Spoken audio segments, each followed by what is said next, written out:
বিষ্ণুপুরে আছে কত শত ইতিহাস, চারিদিকে হেথা আছে দেবতাদের বাস। শিল্পে সৌন্দর্যে ভরা আমার শহর, সুযোগ পেলে ভ্রমণ করুন মন্দির নগর।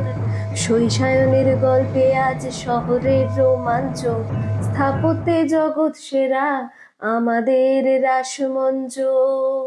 মহারাজা বীরহাম্বীর মল্লরাজ বংশের শ্রেষ্ঠ রাজা হিসেবে যাকে গণ্য করা হয়, তিনিই ছিলেন প্রথম মল্লরাজ যিনি বৈষ্ণব ধর্মে দীক্ষিত হন এবং বিষ্ণুপুরের চারিপাশে গড়ে ওঠে নানান স্থাপত্য।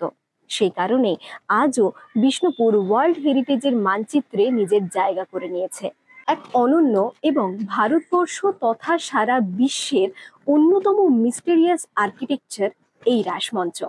5 ফুট উঁচু ও 80 বর্গফুট আয়তনের দেশি লাল মাকড়া পাথরের একটি বেদি, তার উপর রোদে পোড়ানো ইট দিয়ে গঠন হয় এই স্থাপত্য।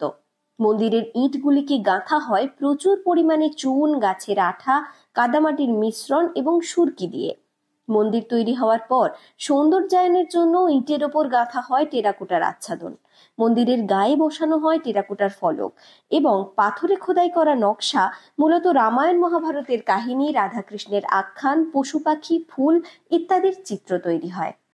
1600 সালে রাজা বীরহাম্বীর রাস উৎসব পালনের উদ্দেশ্যে এই রাসমঞ্চের প্রতিষ্ঠা করেন। সারা বছর এই রাসমঞ্চে কোনো দেবদেবীর পূজা অর্চনা হতো না। রাস পূর্ণিমা তিথিতে বিষ্ণুপুরের চারিপাশ থেকে নিয়ে আসা রাধা কৃষ্ণের বিগ্রহ নিয়ে মহাসমারোহে চলত রাস উৎসব। তৎকালীন সময়ে মল্লভূমির প্রধান উৎসব ছিল এই রাস উৎসব।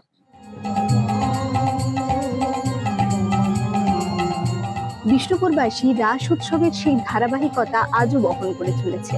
বিষ্ণুপুরের রাসমঞ্চে রাস উৎসব পালন না হলেও বর্তমানে বিষ্ণুপুরের নানা মহল্লায়, যেমন মদনমোহন জিউয়ের মন্দিরে, কৃষ্ণগঞ্জ এবং মাধবগঞ্জে মহাসমারোহে পালিত হয় এই রাস উৎসব।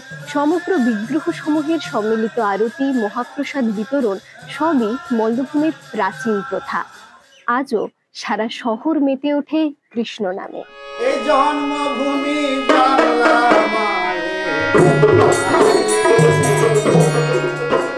আপনারা কি জানেন, বিষ্ণুপুর পর্যটন নিবাসে প্রতি শুক্র, শনি এবং ছুটির দিনগুলিতে অনুষ্ঠিত হয় বাংলার লোকশিল্পের অনুষ্ঠান। তাই আর দেরি কেন, শীতের রোদ্দুর গায়ে মেখে ইতিহাসকে ছুঁয়ে দেখতে আজই আসুন বিষ্ণুপুর।